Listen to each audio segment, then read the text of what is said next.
Hello everyone, and welcome to this video where I'm going to be going over the motion for the continuum leasing documents and why I believe that the state is requesting these documents. And first I want to give a big shout out to Patty's Playhouse and Mentor Lawyer, and also to LaBelle V for posting this answer to demand for discovery. And I know that Patty's Playhouse has been taking a deep dive into all of the Adelson properties and this musical chairs of switching properties and buying properties, selling properties, and some nefarious things that have been going on with who they're selling it to and where they're getting all this money from, especially after the murder of Dan Markel. But let's just go into this answer to demand for discovery. And it seems as though Marcus Neiman and Rashbaum has asked for these continuum leasing documents. And that is the condo that was leased May of 2014 before Dan Markel was murdered. It was a 6-month lease. And thanks to Mentor Lawyer, let's go and look at this residential lease. It was signed on May 8th of 2014 at 2 p.m. and then terminating on November of 2014. This was a residential property, and I believe it was on Alton Road in South Miami Beach, a very luxurious property, and they had to give the landlord $81,000 prior to taking possession. And we all know that the Adelsons had that kind of cash lying around, especially if they were going to give Dan Markel $1 million to leave Tallahassee. So they had to pay a $13,500 security deposit. Now, a lot of questions in my head as to why did the Adelsons rent this luxurious property? And a lot of you made really great points. Mentor Lawyer made some great points that this was their hideout after the murder from these thugs in Miami Beach that they knew lived in South Florida.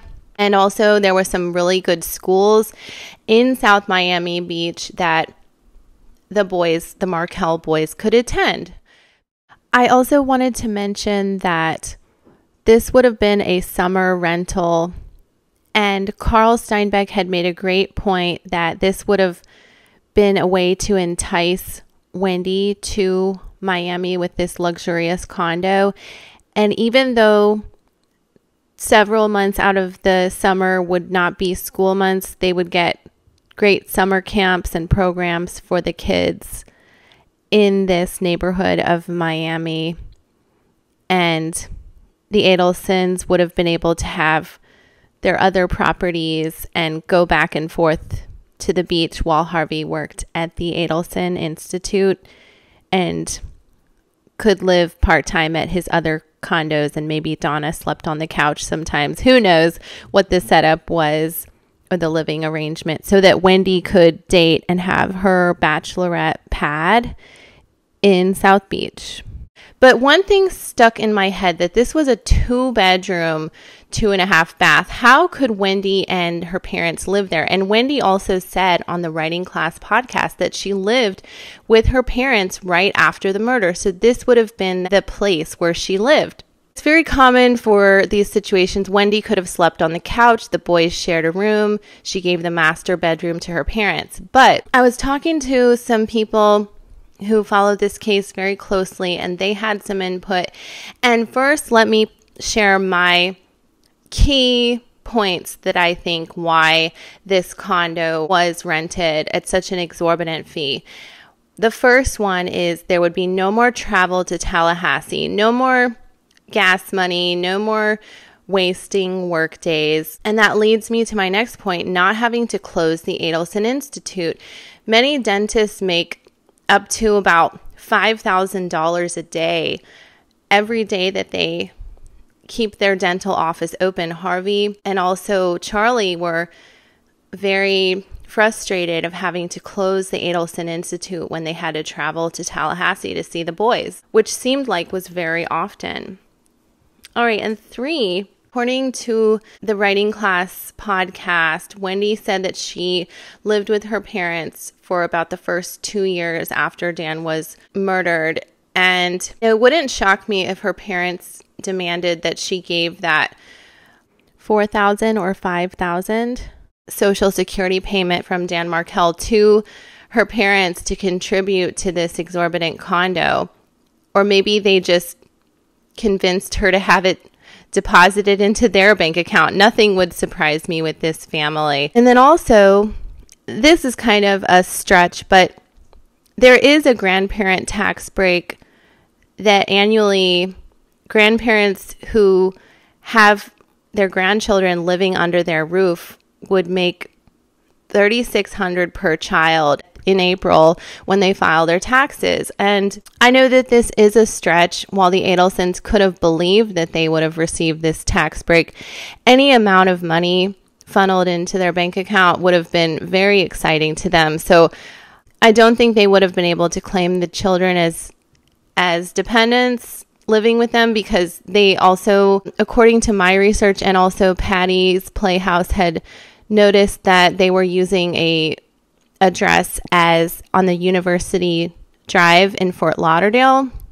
as their homestead.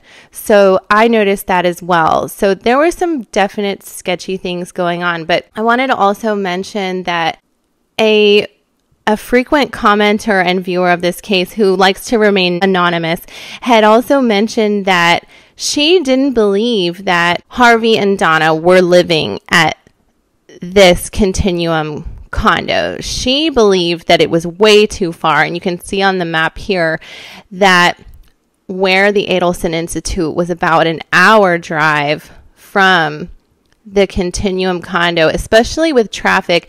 There's no way that Harvey was staying at this Continuum condo full time. And they had multiple properties.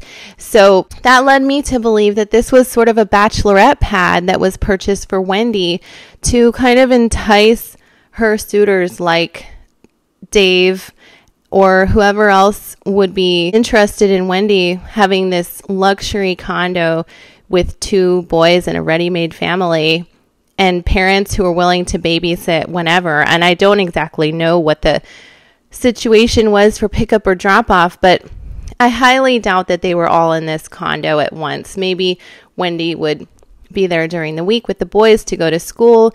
Then she might switch with her parents. The parents would keep the boys on the weekend, or vice versa. Let me know in the comments below what you think of all of these great ideas of why the Adelsons splurged on these luxury condos. And we all know that they're living in Brickell right now, or Harvey is living in $1 million condo in Brickell, probably with exorbitant HOA fees, probably up to about $1,000 a month. But Donna and Harvey are still collecting on Social Security.